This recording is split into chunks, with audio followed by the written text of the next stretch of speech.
idea for today, which is that we don't have to, I mean, yes, we can keep solving first order problems, fine. And ultimately our weapons are separation of variables and integrating factor method, and then substitutions, right? These are our weapons. There is another weapon that's powerful and that I can't tell you about, but I will. So it's called exact equations, and you'll learn that in differential equations. That's the end of this story.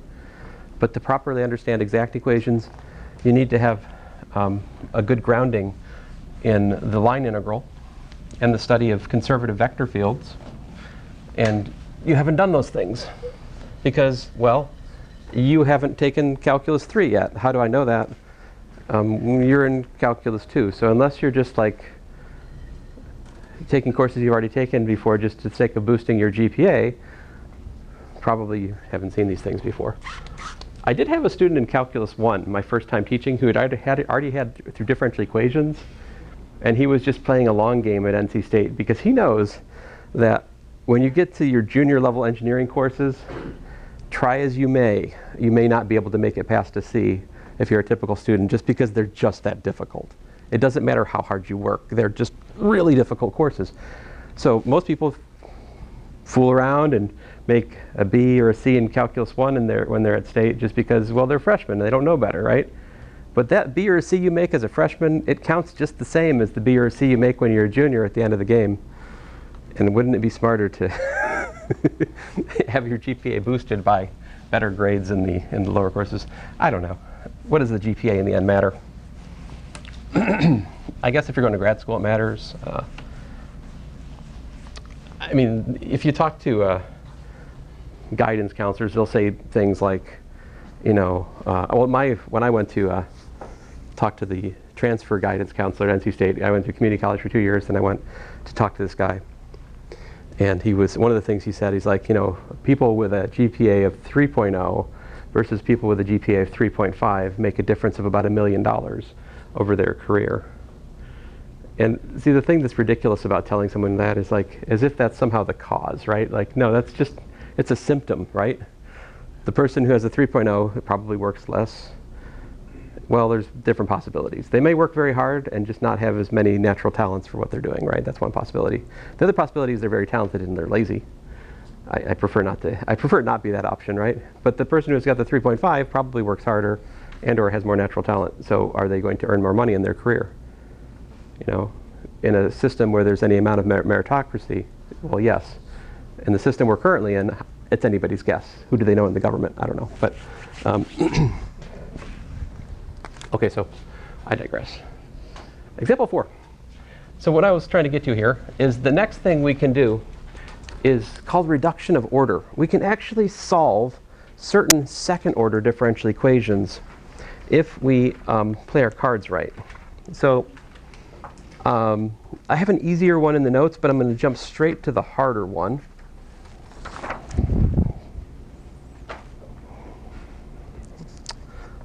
All right, I'm going to jump straight. I'll probably regret this, but here we go. So this problem we've dealt with in physics. If you're in my physics class, here's one we ran up against. d squared y dt squared plus y is equal to 0. Right? So let's call this star. Where does this problem come from? This problem is the differential equation which arises from looking at Hooke's law. If I changed it to x, it'd be more familiar, perhaps. Do you guys know Hooke's law?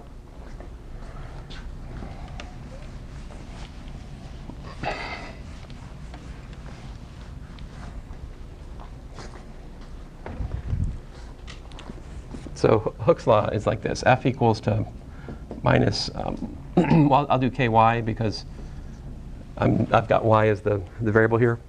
And then, so if this is the net force on something, then F equals ma gives us m times y prime prime, right? So if you want to solve d squared y dt squared plus k over m y equals to 0, this is the differential equation that you come up against if you're studying the spring mass problem. This is also known as simple harmonic motion. Now, I pulled the solution in the physics class, if you're there, from the thin blue air. I just wrote the solution down. We now have the tools here to derive it. Let's do that. It's a little tricky, though. It's a little tricky. So first of all, I have to notice that the acceleration, d squared y dt squared, right, is dv dt, right? Where v is what? V is dy dt, right? So I have that. And then here's where the dirty trick is. Well, then we use this. Well, I can rewrite that as dy dt times dv dy. So this is the this is a very tricky trick. So here we have converted my acceleration to v dv dy, which is pretty awesome if you look at it for this differential equation, because with this substitution, and this is the same sneaky trick I used in physics to derive the timeless equation. And if you're in Professor Dromby's class, she maybe did it there too, I don't know. But one way or the other, this gives us that v dv dy is plus y is equal to 0, right? With that substitution. Now, and how do you solve that? How do you solve v dv dy plus y equal to 0? Oh, so you got v dv is minus y dy. So actually, wow, this one, I mean, compared to this Bernoulli thing we just did, this is a walk in the park, right? We can integrate this. So we got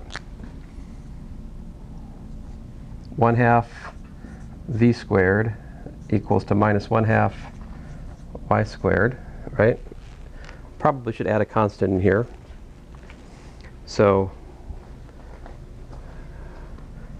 I'll say plus c tilde. And what I want to do is re-image that and say that's 1/2 v squared. Well, let me just say that you can rewrite this as v squared plus y squared equals to a constant squared, right?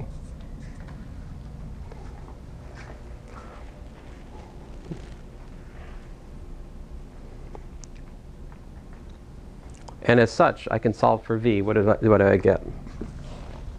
I get v squared is the constant squared minus y squared, which gives me, you know, v, which is dy dt, is equal to plus or minus the square root of, you know, the constant squared minus y squared.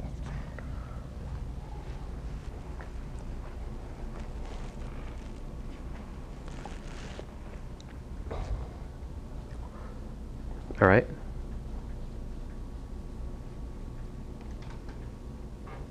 So what I'm doing right now is an example of reduction of order. I've introduced a new variable for the derivative, and in so doing made the second order differential equation become a first order differential equation. Yes, sir? Why did you screw the C? Oh, just to make it prettier for the step we're about to do. So as usual, it's my physics upbringing. So now that we've solved the reduced order problem, right? Now we're back to our substitution of v, which was dy dt, right? Now we need to solve this for y. How do you do that? Yes, sir? What did you do to get rid of the 1/2 v and the negative 1/2 y? Oh, I added the y squared term to the other side. I multiplied by 2, and I said 2c tilde is equal to c squared. And the reason I did that is just so that the next problem is next part of the calculation is less hideous. See, because when I solve this here, separate variables, yeah? You got dy over the square root of c squared minus y squared equal to what? Well, you can put the plus or minus on either side you want. I'll put it, I don't know, whatever. Plus or minus the integral of dt. That one's easier. Right? How do you do that integral? Trig substitution? All right. What trig substitution would you make here? Yeah, I heard y equals c sine t, maybe? Right, if we make a y equals c sine t substitution, that becomes what? dy is what? C cosine t dt. And c squared minus y squared is just what? That's c squared cosine squared t. So this is literally equal to the integral of c sine t dt, excuse me, c cosine t.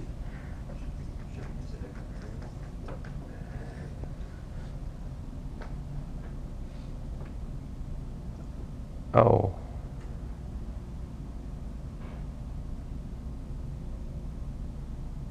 Yeah, I probably should use a different variable.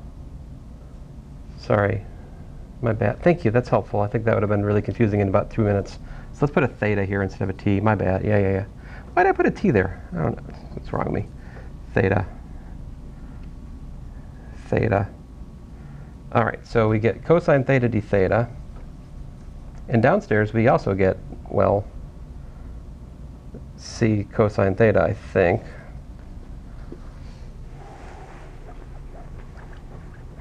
So if I haven't missed a c, I think that that's just equal to theta, right? And what's theta?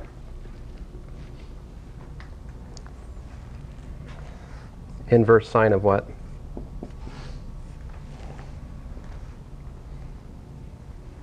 And I should really do theta plus a constant here, right? My bad. Yeah, I'm sorry, there should be plus a constant here, yeah? So let me call it C2. So yeah, inverse sine of, what did you say? Y divided by C plus that C2.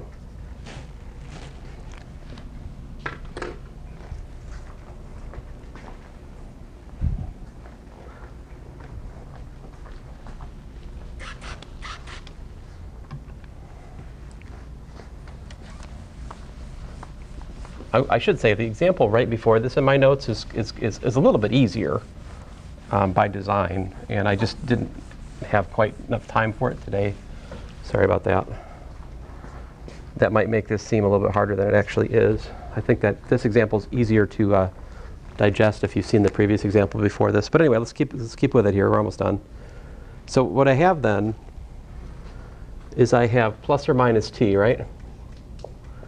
Is equal to inverse sine of y over a constant plus c2. In other words, what I have is that the inverse sine of y over a constant is equal to c2 plus or minus t. Take sine of both sides. We have y over a constant is the sine of c2 plus or minus t, which gives us y is equal to c times the sine of c2 plus or minus t. By trigonometry, this is equivalent to y is equal to a times the sine of t plus some phase angle, which is the solution more or less that I pulled from the thin blue air, or whatever color the air is in the other ribbon de Moss. I guess it's mostly clear, right? It's not convo. There's no smoke.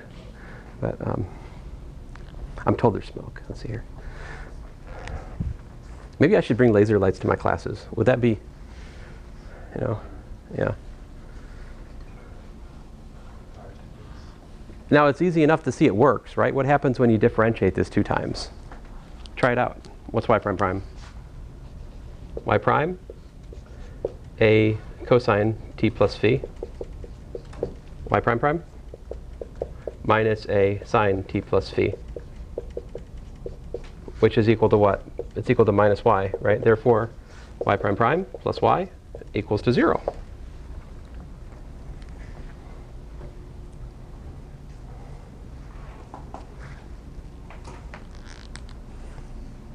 So we can actually systematically derive the solutions to certain second order problems by doing this reduction of order. So I've labeled the article that I'm teaching out of at the moment the first order, but I really should put some scare quotes around it, right? Because this is definitely a second order problem we just solved. And you notice the thing about a second order problem? It comes with not 1, but 2 integration constants. Why is that? How to think about that physically? You're like, this is not physics. I don't have to think physically. Stop that. We should always think physically, at least a little bit in calculus. So the reason is simply this. To specify the motion of a second order problem, you need a position and a velocity, right? You need initial conditions, position and velocity. And that's why you have two variables here. One is fixed by the initial condition, initial position, the other by the initial velocity. And that's kind of how it goes. Anyway, can you cut the camera off for me?